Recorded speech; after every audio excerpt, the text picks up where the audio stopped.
हुकूमत पाकिस्तान ने मारकाए हक ऑपरेशन बुनियानुम मरसूस की आला हिकमत अमली और दुश्मन को शिकस्त फाश देने पर जनरल सैयद आसिम मुनीर को फील्ड मार्शल के ओहदे पर तरक्की देने की मंजूरी दी है। वज़ीर आज़म शहबाज शरीफ की ज़ेर सदारत वफाकी काबीना के इजलास में अहम फैसले किए गए हैं। काबीना इजलास में वज़ीर आज़म ने पूरी पाकिस्तानी कौम को मारकाए हक के दौरान ऑपरेशन बुनियानुम मरसूस की शानदार कामयाबी और दुश्मन के अज़ाइम खाक में मिलाने पर मुबारकबाद दी। शुरका का कहना था कि हाल ही में पाकिस्तान तारीख के कठिन मरहले से गुजरा। 6 और 7 मई 2025 की रात भारत ने पाकिस्तान पर बिला इश्तियाल और बिला जवाज जंग मुसल्लत की। दुश्मन की जानिब से पाकिस्तान की खुदमुख्तारी और सरहदी सालमियत को पामाल करने की मज़मूम कोशिश की गई, जबकि army chief general Asim Munir ने मिसाली जुर्रत और अज़्म के साथ पाक फौज की क़यादत की और मुसल्लह अफ़वाज की जंगी हिकमत अमली और काविशों को भरपूर तरीके से हम आहंग किया। जनरल आसिम मुनीर की बेमिसाल क़यादत की बदौलत पाकिस्तान को मारकाए हक में तारीखी कामयाबी हासिल हुई। जनरल सैयद आसिम मुनीर को फील्ड मार्शल के ओहदे पर तरक्की देने की वज़ीर आज़म की तजवीज़ मंजूर कर ली गई। वज़ीर आज़म शहबाज शरीफ ने सदर मुमलिकत आसिफ अली ज़रदारी से मुलाकात करके उन्हें इस फैसले के हवाले से एतमाद में लिया।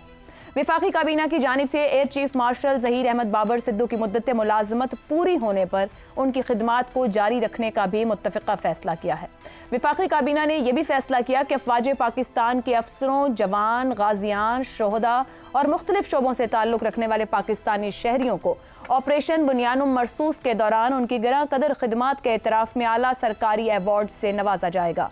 फील्ड मार्शल आसिम मुनीर ने फील्ड मार्शल का एजाज़ मिलने पर अल्लाह ताला का शुक्र अदा करते हुए कहा कि ये एजाज़ इनफरादी नहीं बल्कि पूरी कौम, अफ़वाज पाकिस्तान, खुसूसन सिविल और मिलिट्री शोहदा और गाजियों के नाम वक्फ है। उन्होंने सदर पाकिस्तान, वज़ीर आज़म और काबीना के एतमाद पर भी शुक्रिया अदा किया और कहा कि यह एजाज़ कौम की अमानत है जिसको निभाने के लिए लाखों आसिम भी कुर्बान किए जा सकते हैं।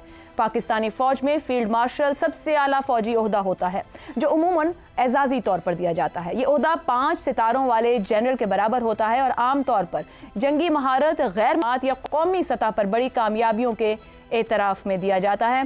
प्रोग्राम के पहले हिस्से में इसी पर गुफ्तगू रहेगी। हमारे साथ हैं हसन निसार, शहजाद चौधरी, ज़ैगम खान और इफ्तिखार अहमद।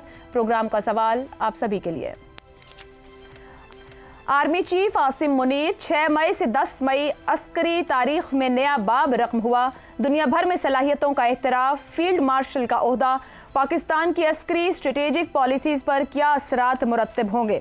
शहजाद चौधरी साहब, अभी हालिया तारीख की बात करें, पाकिस्तान उभरा है तमामी मामलात में, तमामी जावियों को लेकर, और ज़ाहिरी बात है उसके पीछे क़यादत, हमारा कंडक्ट, हमारा रिजॉल्व और हमारी वो टॉल स्टैंडिंग रही जो कि हकीकत के ऊपर खड़ी थी, सच्चाई के ऊपर खड़ी थी। ये जो ओहदा आज आर्मी चीफ को दिया गया है, अस्करी स्ट्रेटेजिक, आप इसके क्या असरात देखते हैं, इसकी अहमियत क्या है?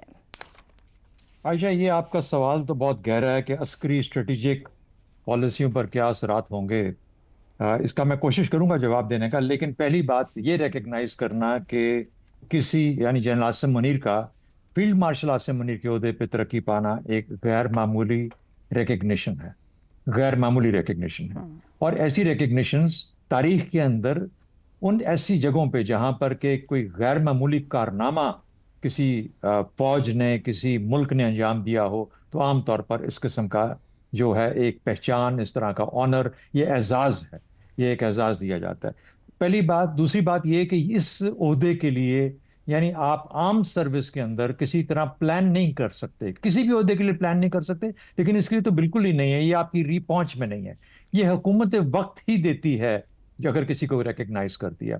तो हुकूमत का जनरल आसिम मुनीर को, फील्ड मार्शल आसिम मुनीर को रिकग्नाइज करना, मेरे ख्याल में जो उनकी मेहनत, जो उनकी बाकी क्वालिटीज़ जो हैं वो सब की सब उसका एक रिकग्निशन है। हुस्न मुबारक वो जो थे उनको 73 की जंग के बाद मार्शल ऑफ द एयरफोर्स का रैंक उनको मिला। सिमिलरली मानिक शॉ को 71 की जंग के बाद, ये इंडिया के जनरल थे, 71 की वॉर के बाद उनको ज़ारा ईस्ट पाकिस्तान अलहदा हुआ था, बांग्लादेश बना था, उनको ये रैंक मिला।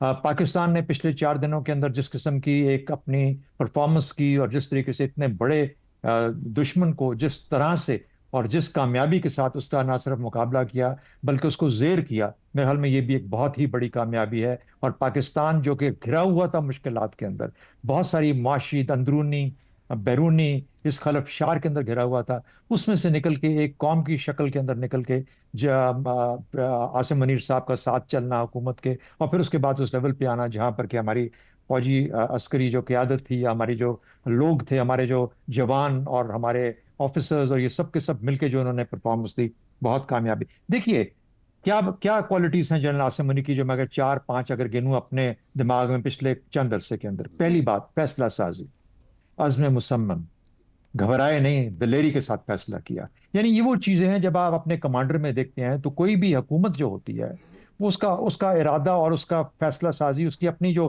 फैसला करना होता है उतना आसान हो जाता है कि जब मेरा लीडर नहीं घबराया हुआ, मेरा कमांडर नहीं घबराया हुआ, तो हमें घबराने की जरूरत नहीं है। He knows what he is doing, उसको पता है उसने क्या करना है। और फिर जिस तरीके से वो खड़े रहे, और फिर जिस तरह जिसे कहते हैं कि फिर लीड लेने दी एयरफोर्स को, जानते हुए कि इस तरह की जंग के अंदर एयरफोर्स का रोल इतना अहम होगा। वरना ये आपस में भी लीडर्स का, ये जो कमांडर्स होते हैं इनका आपस में होता है कि हमारी हमारी फौज की ज्यादा पहचान हो, मेरी फौज ज्यादा आगे सामने नजर आए, किसने कामयाबी हासिल की। मेरा ख्याल है एक कदम पीछे हट के फैसला करने के बाद पीछे हट के एयर चीफ को मौका देना कि वो लीड करे इन ऑपरेशंस को, मेरा ख्याल है एक बहुत बड़ी, एक जिसे कहते हैं कि एक पर्सनल कैरेक्टर की ट्रेट थी जिसको बड़ा अच्छा रिकग्नाइज किया गया। बाकी हमारी आर्मी का स्ट्रक्चर वही है, हमारे जो मामलात हैं वही हैं, हमारी सरहदों के चैलेंजेस वही हैं, हमारी कमियां बेशियां सब वही हैं।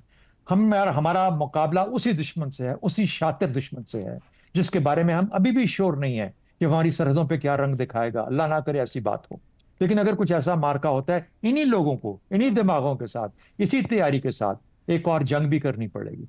तो ये एक जिम्मेदारी भी है, एक एहसास भी है कि अब मेरा इम्तिहान और मुश्किल हो गया।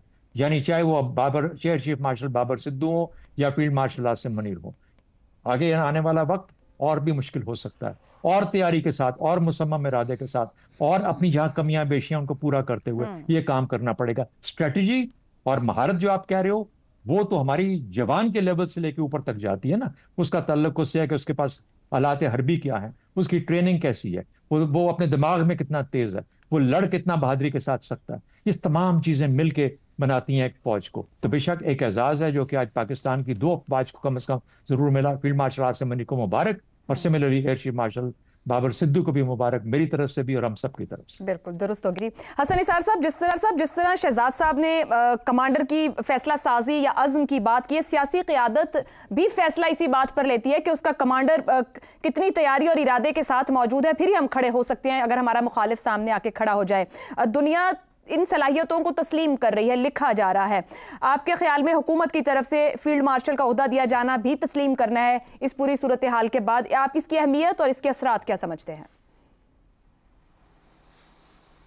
देखें, शहजाद साहब का तो मैं तो अनाड़ी आदमी हूँ इन मामलात में। उन्होंने एक बड़ी खूबसूरत बात की है एयरफोर्स के हवाले से। ये बड़ा मेरे लिए नई बात है कि इसका बैकग्राउंड क्या था, ये मेरे लिए कम से कम। अच्छा, अब चलते हैं आगे। अब मैं अपने मखसूस तरीके से उसको एक्सप्लेन करूंगा, बिकॉज मेरा वो बैकग्राउंड नहीं है जी। देखो, फल ज्यादा लग जाए तो दरख्त पे बोझ पड़ जाता है। स्टेटस या मनसब, इंसानों की दुनिया फलों से बाहर आते हैं, दरख्तों से बाहर आते हैं। स्टेटस या मनसब में इजाफा दरअसल बोझ और जिम्मेदारियों में इजाफा होता है। ये कुदरत का इनाम भी होता है और कुदरत की तरफ से इम्तिहान भी होता है। ज्यादा कुव्वत बर्दाश्त, देखो, ज्यादा फोकस, ज्यादा एनर्जी, ज्यादा मेहनत, ज्यादा मैग्नेनिमिटी, ज्यादा कुव्वत बर्दाश्त वगैरह तो अपनी जगह पे, ये मनसब का तकाजा मैं बता रहा हूं। इससे बढ़ के ये है कि आम आदमी की तवक्कुआत में बहुत ज्यादा इजाफा होगा। और बाकी बेहतर जवाब तो शहजाद साहब प्रोफेशनल हैं, हमें तो हो गया। लेकिन बड़ी जबरदस्त बात आपने कही कि दरख्त पर बोझ बढ़ जाता है अगर फल लग जाए, तो इनाम भी है और इम्तिहान भी। यही बात शहजाद साहब ने भी